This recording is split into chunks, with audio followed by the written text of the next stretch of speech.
Frères et sœurs, ce 4e dimanche de Pâques est le dimanche du bon pasteur. À l'époque de Jésus, le berger faisait partie du paysage quotidien. Le matin, chaque pasteur entrait dans la bergerie. Il parlait à ses brebis qui reconnaissaient sa voix et sortait avec lui vers de frais pâturages, alors qu'elle n'aurait pas suivi un inconnu. Le soir venu, nous le voyons rassembler son troupeau pour le mettre à l'abri pendant la nuit. En utilisant cette image biblique du bon pasteur, Saint Jean veut nous montrer la bonté de Dieu le Père, sa sollicitude, sa tendresse pour chacun de nous. Son Fils, Jésus, notre berger, nous connaît et nous aime tous personnellement. Jésus s'est sacrifié sur l'autel de la croix pour nous donner sa vie. Il est ressuscité. Jésus se présente à la fois comme la porte des brebis et la voie que celles-ci reconnaissent.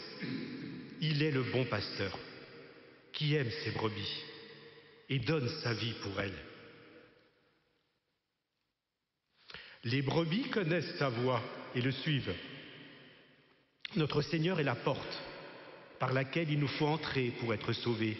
Il est le bon pasteur, l'ami divin sur lequel nous pouvons toujours compter. La porte, c'est le passage par où l'on entre pour venir, pour s'abriter, pour se nourrir, pour se reposer. C'est l'heure de l'intimité, de la prière et du repos. La porte doit être solide pour nous garder en sécurité. Porte de nos maisons, de notre église où nous aspirons, frères et sœurs, à nous retrouver ensemble. Porte du ciel vers laquelle le Seigneur nous conduit. Jésus nous dit « Je suis la porte. Qui entrera par moi sera sauvé. » Et « Je suis » contient la révélation du nom de Dieu. Le Seigneur nous fait vivre de sa vie divine. Notre Seigneur connaît le cœur de l'homme, nos faiblesses. Nous avons toujours besoin de son pardon. Si nous voulons être en union intime avec Dieu, tout en étant proches de nos frères, passons par le Christ. Il est le chemin, la vérité et la vie. Chemin vers la vérité et la vie. Jésus, notre Pâque, a été immolé. Il a triomphé de la mort. Par son sacrifice, rendu présent sacramentellement à chaque Eucharistie, Jésus nous fait passer de la mort du péché à sa vie éternelle. La pierre du tombeau, d'abord scellée, a été roulée sur le côté. Jésus, le maître de la vie, ne pouvait pas rester prisonnier du tombeau où il a été déposé. Aussi, Pierre et Jean sont entrés dans le tombeau vide. Ils en ressortent afin de retrouver leur divin maître en Galilée et l'annoncer à leurs frères. Frères et sœurs, Jésus ressuscité se tient à la porte de notre cœur. Il frappe doucement. Il respecte notre liberté. Si nous ouvrons à Jésus, il entrera chez nous. Nous recevons par lui la lumière de la vie. Le jour de notre baptême, et nous prions pour ceux et celles qui attendent pour être baptisés, nous prions pour que Jésus vienne vraiment en chacun de nous. Jésus est l'ami avec qui nous pouvons parler comme à un ami, mais un ami qui ne jamais nous délaissera. Dieu se donne à nous pour que nous nous donnions à lui. Si quelqu'un m'aime et m'ouvre la porte, mon Père l'aimera, dit Jésus dans Saint Jean. Nous viendrons chez lui et nous ferons chez lui notre demeure. Nous devenons la demeure de la Sainte Trinité. Ce que Sainte Élisabeth de la Trinité a vécu pleinement jusqu'à être identifiée à Jésus dans sa passion et sa gloire. Je crois qu'à la fin de sa vie, elle a beaucoup souffert, mais elle a vécu avec Jésus. Et elle nous dit, « Il me semble que j'ai trouvé mon ciel sur la terre, puisque le ciel, c'est Dieu, et Dieu est en mon âme. Le jour où j'ai compris cela, tout s'est illuminé en moi, et je voudrais dire ce secret tout bas à ceux que j'aime, afin qu'eux aussi, à travers tout, adhèrent toujours à Dieu. » Cette joie, frères et sœurs, cette joie de l'intimité avec Dieu, Élisabeth veut nous la partager, comme à sa maman, à sa sœur et ses amis, après son entrée au Carmel. Prenons toujours mieux conscience que Dieu habite en nous et veut nous conduire. Il respecte notre liberté. Jésus, le bon pasteur, nous rend libres. Il marche en tête pour nous mener dans les bons pâturages. Il nous conduit au point d'eau, recherche l'ombre en plein midi. Il est capable d'éloigner le loup. Il nous recherche activement, comme la brebis qui s'est perdue et s'est blessée. Jésus nous connaît et nous aime. Je connais mes brebis me connaissent. Le Seigneur nous dit, comme le prophète Isaïe, au peuple de Dieu en exil, « Tu as du prix à mes yeux, je t'aime. » Dieu le redit à chacun de nous dans nos joies et dans nos épreuves. C'est lui qui nous appelle et nous choisit.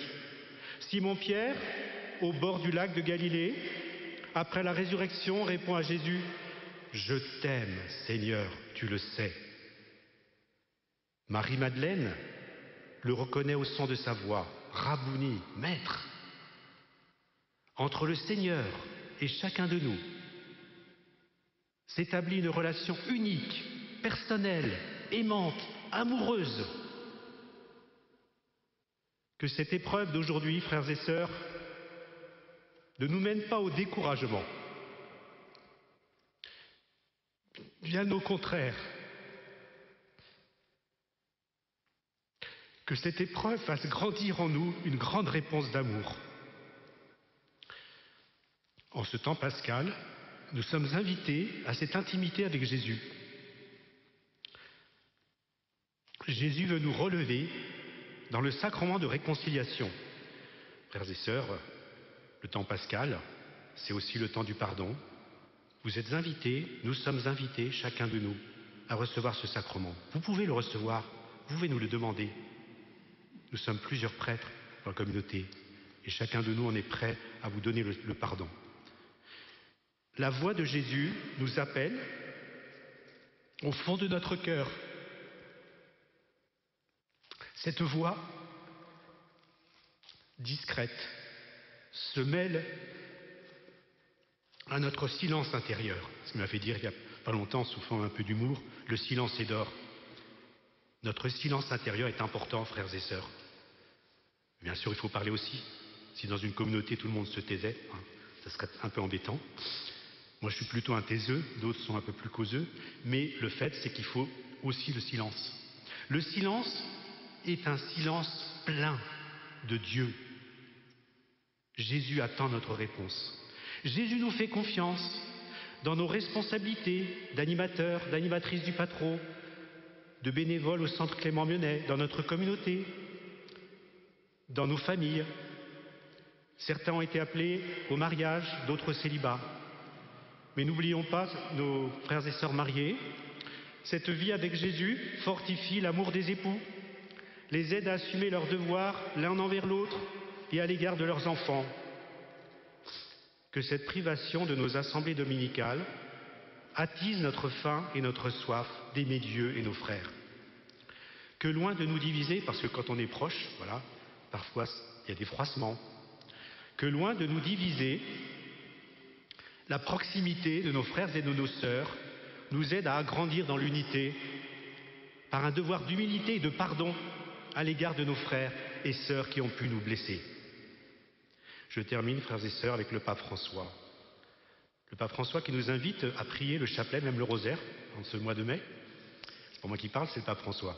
Avec le pape François, prenons conscience de la présence de Jésus à nos côtés. Jésus marche avec moi, Jésus me parle, Jésus respire avec moi, travaille avec moi. C'est dans l'exhortation apostolique La joie de l'Évangile, texte majeur, numéro 266. Tout chrétien dans l'annonce de l'Évangile ressent Jésus vivant avec lui au milieu de l'activité missionnaire. Face à la sensation répandue d'une foi fatiguée ou réduite à de purs devoirs à accomplir, nos jeunes ont le désir de découvrir l'attrait toujours actuel de la figure de Jésus, de se laisser interroger et provoquer par ses paroles et par ses gestes, et enfin de rêver, grâce à lui, d'une vie pleinement humaine, joyeuse de se consacrer à l'amour. La très sainte Vierge Marie, mère de notre Sauveur, a eu le courage d'embrasser ce rêve de Dieu en mettant sa jeunesse et son enthousiasme dans ses mains.